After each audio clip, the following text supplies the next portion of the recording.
Welcome to the Color and Life podcast. or welcome back, whichever matches the experience you had with us. We're laughing because we almost forgot to record the intro again. You don't have your sparkly stars. I don't have my sparkly stars. They're only for the along. Well, you didn't wear them for the along either. Oh, not this last one. Oh well. Okay, so this is episode 30, part 2. Yes, it is. And I am Jennifer. And I'm John Michael. We can be found on www.colorandlifepodcast.com, and there are all the links to all the things, all the contest rules, all of those kinds of things, everything. Other places I can be found as Junip on Ravelry. Although there are links to those places on the website, I can also be found as Junip on Ravelry, Genuine Knits, on Instagram and most other social medias, Periscope, stuff like that. And I can be found as Sandboxer7 on Ravelry and nowhere else. And together we can be found on Instagram as @Color and Life Podcast. Or on the... Nope, we said that already. All right. So... The target date for upload is July 18th. Yes, it is. Which is a Tuesday. It may be Wednesday. So we'll see. We have all the alongs. We have Maker of the Month. We have a conversation. Yep. A little bit interesting and off topic and slightly Sometimes. Reminiscent, but that's okay. Yeah, it was kind of a reminiscing topic in some ways. But you get to learn a little more about us. So. Yes. Anyway, I think that's it. Yeah. On with the show. On with the show.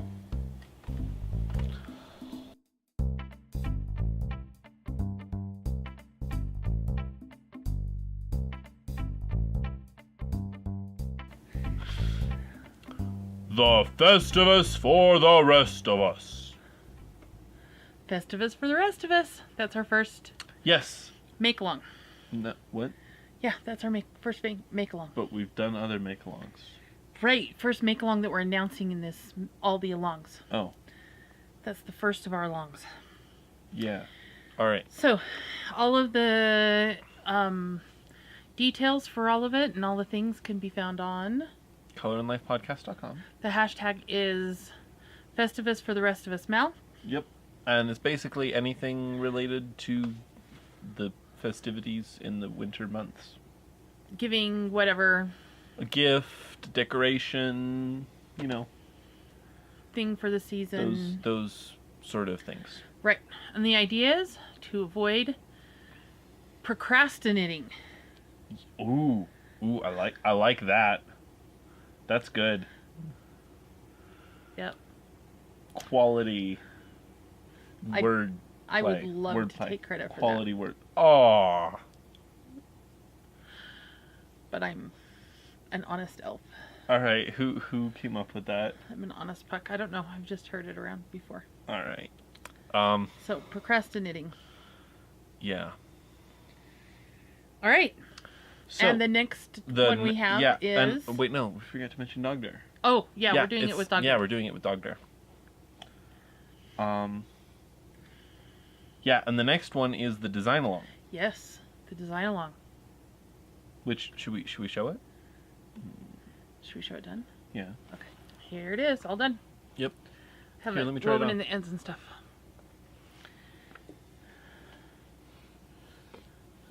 Okay, you need to learn how to put on a cowl. What? That's not how you put on a cowl? Nope. So, here we go. Ballerina bliss for our little ballerina. Hey, no. That was a low blow. I offered to try on your beautiful garment, yes, and you make fun of me? It is a beautiful garment. No. I'm going to teach you how. I'm going to teach you how so you don't mess up your hair. That's it. You got it. So, by the time you see this... No, right after you see this cowl will be up and ready for purchase. And the design along you can participate in by knitting or test knitting one of mine or John Michael's designs. How are you doing on your designs, John Michael? Alrighty. I will get back to you. He's apparently designing crickets right now. So, you could potentially triple dip with another make along, knit along. Anyway, rules are later. You would have to start after August 1st, though, I think is when it starts.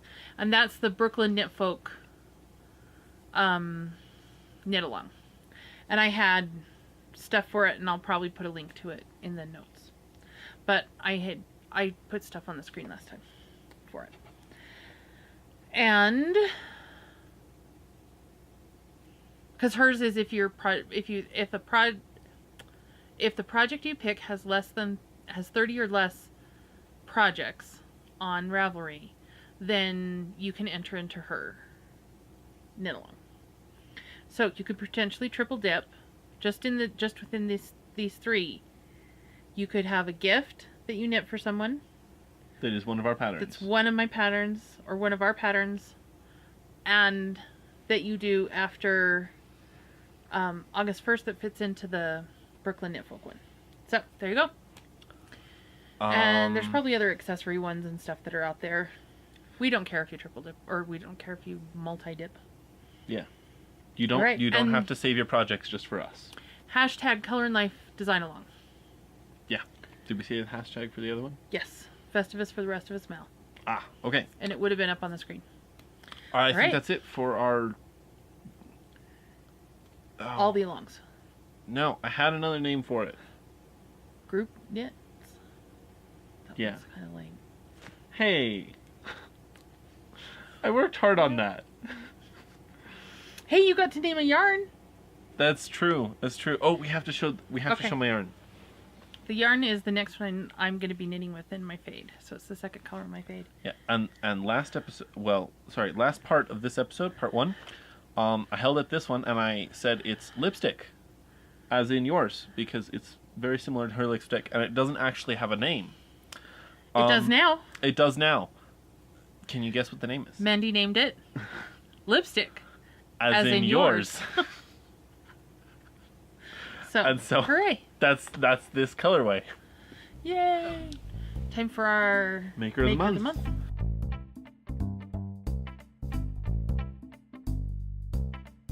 Alrighty, so our Maker of the Month is Jonathan from MJ Yarns. Yep. You need to stop saying that. And last time I showed you Jasper, which we really like. We're really into greens. Oh yeah, we're really into greens. And this time, we showed you Baguette. And this That's time, how into greens we are. This is, here, you do it. Why? Because you don't know how to pronounce that word? No, I meant show it. Briolet. You looked at that word and there you were like, no, here, briolet. You do it. All right, Briolet. It's briolet. And it's this colors. It's these greens and purples and a little bit of blue. And the great thing about MJ Yarns is that so many of his colors go with like other colors. Yeah. And they just would work up together so nicely. Corundum. The bottom one is corundum. And then watch this. Yeah. See, you So could if just you wanted a accidentally three-color find thing- a fade out of all of his yarn. I did. So I bought a fade. Again. For the third time. At least. This is the only one I bought on Is there purpose, something you're though. not telling me about? This is the only one I bought on purpose, though. Okay. Alrighty. Oh, he has a coupon code. Oh, he does. It is CL Maker 25. Yep. Through July 31st. Yep. And his shop would have been on the screen for a while, and it's shop.mjyarns.com. All right, and this is these are his tough ram yarns, and they are 80% superwash merino and 20% nylon. The yarn does not at all seem tough. It seems quite soft and lovely. It is soft, but feel it too. It is going to hold up. This is not a thin fingering. No, These are plump fingerings. It's not thin, but it's really nice and yeah, it's soft. Squishy and... It is soft and squishy, but it's not It doesn't feel fragile. Well, yeah. So, it's good. Anyway, that's MJ Arns. Yeah, I think now it's time to conversate. Yes. We need to have our conversation.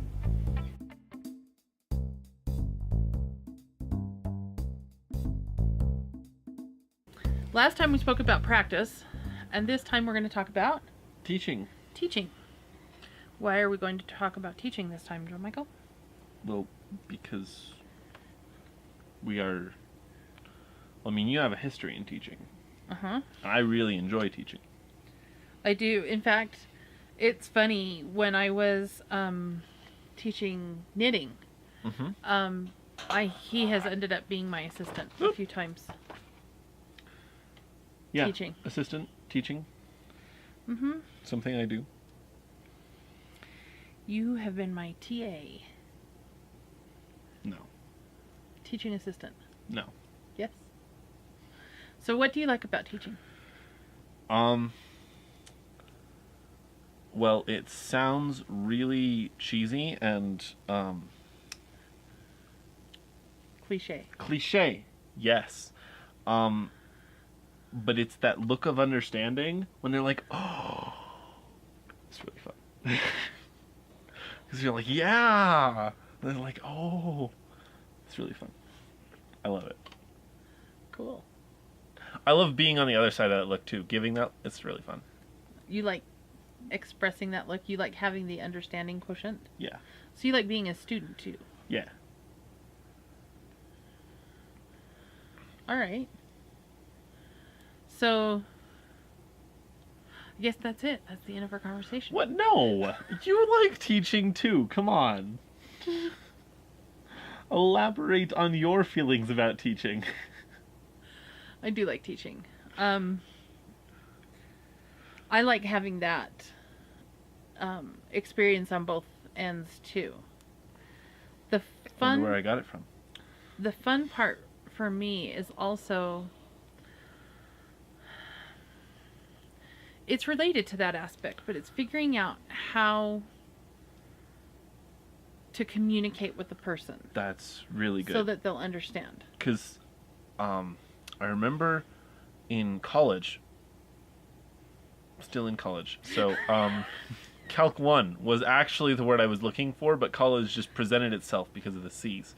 When I was in Calc 1, there was the last unit in our book, well, the last unit in Calc 1 in our book is revolved solids, where you can take a function and revolve it around another line and create, like a vase, and then you can find the volume of that. And this is really hard for a lot of people to get, but I got it almost right away. And so I taught a lot of people in my class how to do that kind of problem and how to think about it and how to set it up, and it was really interesting how different people would respond to different things, different parts of my explanation. And so that was really fascinating too. So you're saying you needed to explain it in different ways, the same thing in different ways to different people. Yeah. So each of them would get the concept. Yeah. Because, some of them, it was really hard to imagine, and so I just had to draw a really good picture on the board, which I got pretty good at. And others, they couldn't quite figure out what all the variables were, which was a bit of a challenge, because most people don't... Well, I don't actually know, but from what I've experienced, a lot of people have trouble understanding exactly what variables are and just how flexible they can be. And so that was one of the things that I had to sort of explain. Totally lost me. Well, that's okay. Did you want me to explain it again? I want you to get what you're trying to say to everybody. Okay. So, without the example that got what? Vague. What example that got vague? The mathy zone you dissolved into. But variables are cool. All right. So, what was my point? What I'm wondering. I think it was something about how different people understand different things. Understand it in different ways? Yeah, understand the thing in different ways.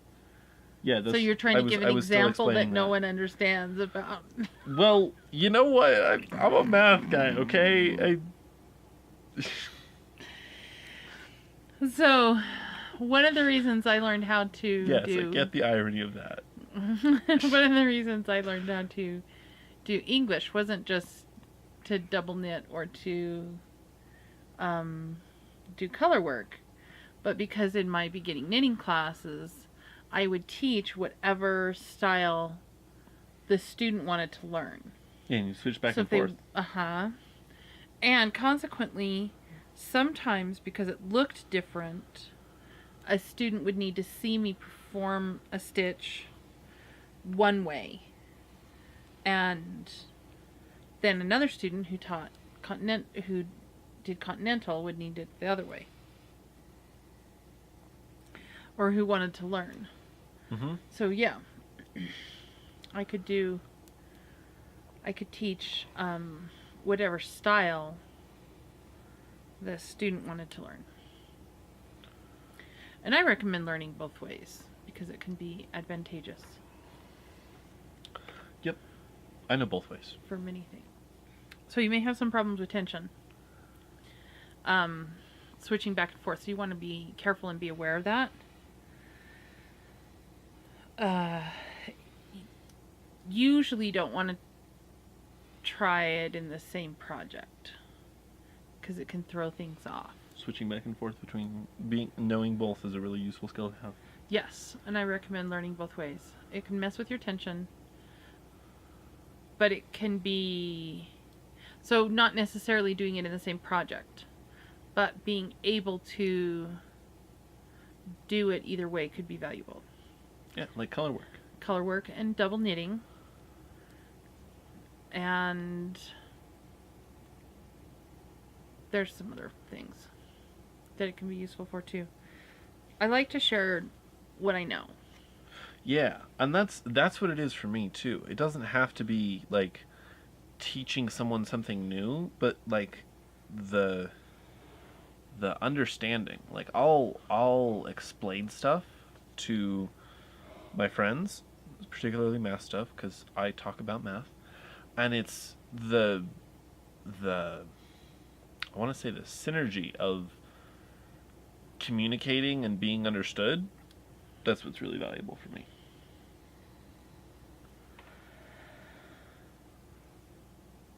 I guess sort of what you were saying about being cliche. I guess at the risk of being cliche, one of the things I like,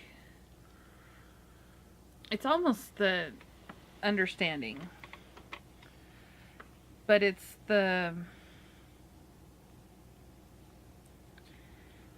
it sounds weird, but it's the making a difference in the world. I feel like I'm making a difference. Somebody who didn't know something now knows something. And you have changed their life. I don't know that I'd be quite that dramatic about it. That's why I said I was hesitant to talk about it. Because I don't mean it in a I have changed the world kind of way. Not in a powerful way, but in a meaningful way. But, yeah, in a meaningful way. I mean... That's... Okay. So, I'll tell a story about when I was in teaching school. Okay. And that is, there was a family who had two children. And one was older and one was a little younger. And the family wanted them to stay together because the younger child was very insecure, really reliant on the older sibling, and really wanted, really based their ability self-image? Not self-image, security on the older sibling's presence, etc. Okay. So these two were entering at the same time. I determined in the other teacher who taught the same age group, they were close enough in age that they could go into the same classroom, because Montessori classrooms have 3 to 4 years in the same grouping. Yeah. So the parents they insisted almost that they be together. But no matter which, we tried them out in one classroom, we tried them out in the other classroom. For me to get my opinion and experience, and the other teacher to give her opinion and experience, and both of us 100% agreed that the younger child was the shadow of the older child, and the only way that child was going to be able to be themselves is if we split them up and put them in different classrooms. We told the parents, we talked to them about it, and we said this is what we think is best, both for the classroom, because it was having a disrupting effect on the classroom as well to have them both in the same classroom. That was so hard for the younger sibling. So hard. I mean, the parents would literally have to drop the child off, put him in, and leave, and the child was miserable for a long time. It took about a week and a half maybe, of this happening. And then that younger sibling just blossomed and opened up. And the cool part was, I might even get a little weepy about this, I ran into them accidentally. I had left and moved, and then moved back, and ran into them at your school. And I didn't recognize them, but they recognized me. And they said, "You're Miss Jennifer." And I said, "Well, yes." And they thanked me, and thanked me. And the kid said hi to me again and everything, and he was a totally different kid. And they said, "Your influence was so powerful, because without your decision, without your strength to do that, and to it did change the course of his life in a very literal way." And anyway, so it's not just hearing things like that. I mean, that was really cool. Yeah. That was really cool. But things change in little ways too that you don't think. And just having somebody have the ability, like you guys, teaching you guys how to knit, all of you, and how to do things with your hands, has done different things for you. I mean, what would you say knowing how to knit has done for you? Well, I've talked in the past about how it's changed my view of color. And do you think it affects your choice of career as a mechanical engineer? no. You don't think so? No. Studying how to put things together and how to make it and I was born an deconstructing? engineer. Come on. That's true. But do you think it helped you develop some skills in that area too? Or maybe just practice them? Nope. I think it was just a good outlet Oh, okay. for those skills. You have to understand, I played with construction paper Yeah. so much. One of my clearest memories of my childhood was creating a grocery market out of construction paper. I went through and I was creating different foods out of construction paper. Yeah, you did. I still remember trying to cut really narrow strips of white paper for like wheat and stuff, which they don't sell in the supermarket, but I thought was definitely a very foodie thing. Like Needed to be in the yeah, supermarket. you needed that if you were gonna do food. You needed wheat, you know. You did all kinds of things. You did. Do you remember the I jungle? built a house too. I remember Yeah. building a house. That was fun. Do you remember the jungle? Oh, what jungle? I did. You did palm trees. You had hammocks. You did coconuts. Yeah. You did bushes. You did a castle. All of this was just with construction paper, scissors, and tape. Yeah. And some markers. And then I got over the markers, scissors, tape, and staples, and started Oh, just doing staples, origami. Yeah, then you did just kind of get into origami. Anyway, he had a very, very creative mind. They wouldn't let me have all the staples and paper, and they wouldn't let me have all the staples and tape that I wanted in elementary school. I remember I was quite peeved about that. It was really hard to get a hold of tape.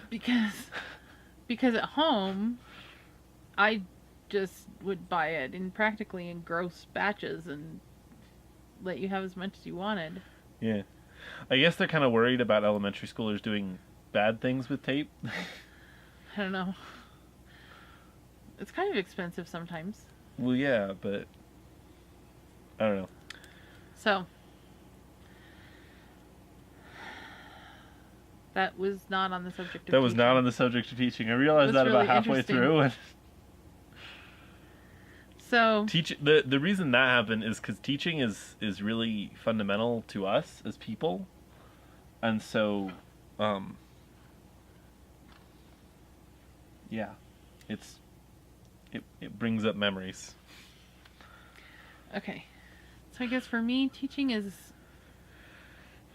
really part of who I am.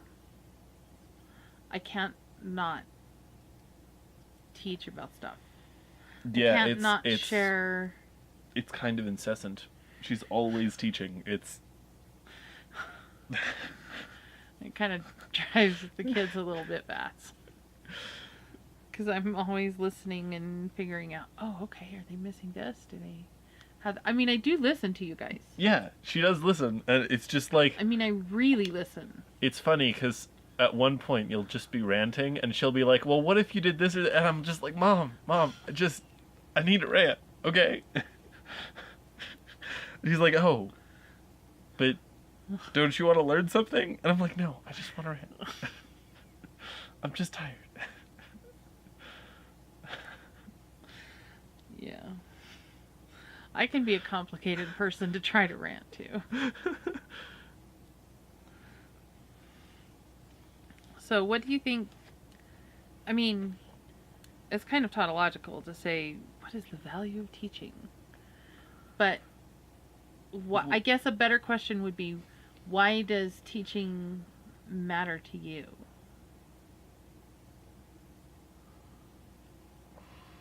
That's a little bit the same, but it's a little bit different. That is an excellent question. Why does it matter to you to be able to teach things? Oh, you know why it is? I just realized why I find teaching so valuable. It's because I've come across people who couldn't teach me or who wouldn't teach me, and it just pissed me off. Like, oh. I think... Like, I have always wanted to share it's- everything and just, like, so explain interesting. and talk and I just some people just will not explain things. I figured out, It's so frustrating. just in asking that question, why being able to teach and being a good teacher, being able to teach well, is important to me. Yeah? My mother... Ah, I remember this. I've told this story before. My mother is brilliant seamstress, and I mean brilliant. And she said, you can't use a sewing machine until you've taken home ec. Okay, Mom. So I took home ec in junior high. I was so excited. I just started to learn how to sew. I just started learning, and I've been watching her sew for years. But she never explained anything or told me what she was doing. I just saw pieces of what she was doing, and And she then, just boom, did it all. dress. Yeah, and then it. Well, I mean, I saw bit by bit, but I didn't understand the decisions that were all the factors that were going into all the decisions she was making. Yeah, because that's really... And I wanted to learn all of that. That's most core to any creation, is just constant decision making. So I went to... So I did home ec. So I... Write it down. So I did home ec, and I got the sewing machine, so I got to start using the sewing machine, but I only got to use it in certain ways and with her explaining some of it, and then that wasn't always that good. She just went, well, this is how you do it. Okay, and I just wanted to know more, I guess. Anyway, we get to something like putting, the one I remember really clearly is, I wanted this nightgown, and it was cool. And it was supposed to be out of this light, breezy fabric, and I wanted it out of flannel.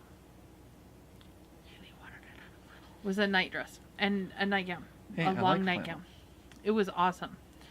And so there was the button placket that you do for buttons in the front. And I really wanted to learn how to make this. So I knew how to cut out, and I knew how to do that because I had learned that. And I really wanted to learn how to do this. She just got frustrated and said that evening she couldn't explain it. It wouldn't work. She couldn't explain how to tell me how to do it or something. She sent me to bed. I woke up in the morning. The whole thing was done. She just finished the whole thing. Was just waiting there. And this happened on more than one occasion. And it was so frustrating to me. Because yes, you wanted the nightgown, but you also wanted to have made the nightgown. But I wanted to have learned how to make it too. And so it was so frustrating. And I remember being confused and upset and not understanding it. And I understand a little better now that she knew how to do it, but she didn't know how to... But she didn't know how she did it. Well, she didn't know how to explain it or share it, or I don't know, some other version of that. I haven't really had a chance to talk to her about it, and there hasn't really been the space or opportunity to have another conversation since I've realized some of that about what was happening. And it was the same with cooking too. She could cook, she could do all kinds of things, but she kind of could teach me how to follow a recipe, how to do a certain thing, but I never learned how to cook. Yeah. See, there was and it's kind of you tell me about how when I was really little, I used to try to explain things to people, and I just wouldn't get it, like other kids. Oh, you get so mad. And I couldn't say or explain, and I just get frustrated. And I think it's a combination of not being able to explain myself and people not being able to explain things to me that just made it really important to me to be able to do that. You had one teacher that was really great, and she said that you needed to... We had the opportunity to put him in some kind of like gifted and talented school and program and stuff like that. And we actually made the choice to keep him in just regular grade school and everything. Glad you did. Because, as one teacher explained it and expressed it as we were figuring out the decision, you needed to be able to talk. You had to figure out how to talk to people who thought and explained and experienced things differently than you did. Not just people who understood everything like you did. Yeah. And she intentionally would group you. There was like this little kind of group of you, and some of you and you guys understood each other and could explain it, and she intentionally separated you and mixed up your groupings, so you guys had to explain and talk and work with people that didn't necessarily automatically think like you did and automatically understand you. Yeah. You were very frustrated a lot of the time. Yeah. So. Anyway, but it was good for you. Yeah. And I'm grateful for that teacher who saw that you had that need and who met that need more than just making things easy for you. Who is willing to have it be hard so that you could learn that. Yep. I mean, kind of one of the things that I've learned in teaching like math is I'll be watching someone do a problem and I'll watch them make a mistake and I'll wait till they've fully gotten past the mistake. I won't see them making the mistake and stop them. I'll wait until they've gotten all the way into the next step and I'll say, "Wait, you missed something, go back." Because if I stop them in the middle of it, they haven't made the mistake. So they can't see what the mistake was. Yeah, so they can't recognize that they made the mistake and they need to fix it. Interesting. Yeah, I can see that. I can see I that. learned that from myself a little bit. You learned that from yourself a little bit, that you have to see the mistake, otherwise you won't recognize it. Otherwise I won't accept it. It's kind of a problem. So otherwise you won't what? Otherwise I won't accept it. It's kind of a problem. Yeah, I know it's a problem, okay? I just said that, okay? And I know you're not going to edit it out, so that's going on the internet. I understand. These conversations are so enlightening lately. And by the way, he picked this topic. So, what else about teaching do we want to talk about? Or do you want to share? I mean, teaching's important. Teaching's valuable. There's all this wonderful stuff about it. The value in mentors and the okay, so like great teachers you can remember, and yeah, of course it's tautological that you want to do I do it. have to share this. My 6th grade teacher in elementary school was the best. She rocked. She was so cool, and she would one of my other favorite things that she did was if she see a worn out book, like a really rundown book, she'd say, "This book's been loved just a little bit too much." And I thought that was just such a great way to put it. Because I love books. If you were ever having a problem or an issue, should say, build a bridge. Yeah, she was like that. Meaning, get over it. Get over it. Build a bridge and then get over it. And when kids were really annoying her, she'd look down and she'd point to the top of her head. And she'd say, "See these gray hairs? This is what you're doing to me." It was pretty cool. I liked her, and she totally got you. Yeah. There's another thing I need to say about my 6th grade teacher, because every year for her class, she would knit every kid in it a hat. Oh, that's true. She knitted. That's another reason we liked her. And so she would knit every kid in her class. Oh, and I had this big white sampler scarf. Wait, and so she was okay with him actually knitting in class. Yeah, that's what I was gonna say. Okay. That I knitted under my desk in her class. I would bring it to school and I would knit under my desk. And she was okay with that because she understood that it helped him to be able to pay attention. That was really cool. My brain goes too fast. Yeah.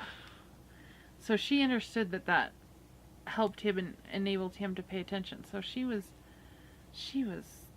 an so cool. Awesome teacher. But yeah, she knitted everyone a hat. And at the beginning of the I almost said semester, of the year, she had everyone write down their favorite color. And then she went and bought... She did it by Christmas.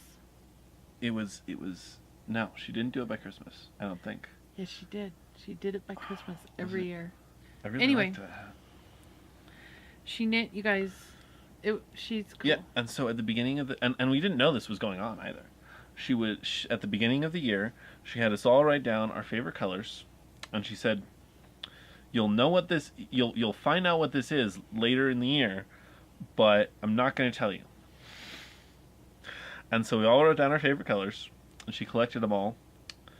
And during CSAP, I'm pretty sure she did it other times in the year, but during CSAP it was very distinctive because she would walk around the class knitting. Because, they require the teachers to walk about and make sure kids aren't cheating and stuff like that. So, and just before the end of the year, she gave presents to everyone. And it was really cool because I opened mine and it was a hat. And I was just like, wait, what? Oh. And for a second I thought that it was a personalized gift to me because, I was the knitting kid in the class and she knit me a hat. And then I realized she knit everyone in the class a hat, and I was just like, wow, that is super cool. Respect. Yeah. Because you understood exactly what went into her making every single I did. kid. I don't think everyone else fully understood it, but I was like, yeah, cool. She was such a great teacher. So this is the other thing I wanted to say, though, too, about teaching. And even though I'm a teacher and understand that and love it, the one thing I really believe's the wrong word, that's really important, I think, is that, okay, let me back up. I remember when I was younger, a lot younger, wondering why I had to wait around to be taught stuff. Why I had to wait for somebody to teach me something. Why couldn't I just learn what I wanted to learn? Why couldn't I just go figure it out? Why couldn't I go find somebody to teach me? That was really frustrating to me. Long story about how I was in a situation that I felt that way, but nonetheless, that's the way I felt. So I've always been someone who says, well, I can figure it out. I can figure this out. I can figure this out. She passed that on to me. So, but what I've really tried to do is make sure you guys knew how to think and how to learn. That was one of the most important things for me to teach you, is how to think and how to learn, and that you could think and that you could learn. Yeah. Not just what to think and what to learn. Oops. So that was really important to me. Anyway. Yeah, I'm really glad you taught me that because it is really useful. And I think we can, especially with the internet and YouTube and things like that, it's a lot easier. You can learn anything. It was really the process. It is literally for me, possible to learn anything in this day and age. I think it would have been. I wonder what it would have been like for me if I would have had the internet available to where I could just go, hey, I want to know about this. And I could have looked it up and figured it out. What would have been different in my life if I would have had access to that? Because that was part of the problem, is I couldn't just go, hey, Google says. You would have loved Wikipedia. YouTube says. Or whatever. I do now. Wikipedia would have been like first on your little bookmarks list. I do now. I just look stuff up. Yeah, don't. As important as teaching is, and as important as good teachers are, and good teachers are great and awesome, and I totally value being a good teacher and sometimes hard to come by. Having good teachers. Yes. So I get that. But also, don't be afraid to figure stuff out. Don't be afraid to teach yourself. Yes. The true lesson of today is that you should always teach yourself. And you can learn and you can figure stuff out. Yep. Alrighty. So, is that it? Oh, questions for our viewers. Yeah. Are any of you teachers? Just out of curiosity. Not to like feel out the crowd or anything. I'm just curious. And Do you want to hear about the teachers that mattered most to them? Oh, yes, that would be really cool to hear about your coolest or most important or life-changing teachers. And anything else? So, any other questions for our viewers? No, I think that's Besides, it. what's your favorite teacher experience and their thoughts on teachers? Do we have any other specific questions? We had the first one, and I don't remember what it is. I've already forgotten. The first question we had before, what is your favorite teacher? Oh, you asked if anybody's is a teacher. If anyone is a teacher. Okay. Oh, and are any of you students? Currently still students, I should say. Like formally enrolled in school students? No. That's cheating then. Everybody should answer yes. You mean formally enrolled? Everyone should answer yes. You mean formally enrolled students, right? Okay, sure. Okay. Let's see, what else? Anything else? No. All right. Well, we don't have any questions from viewers. Oh, rats. So I think that's it for today. Until next time. Have a colorful life.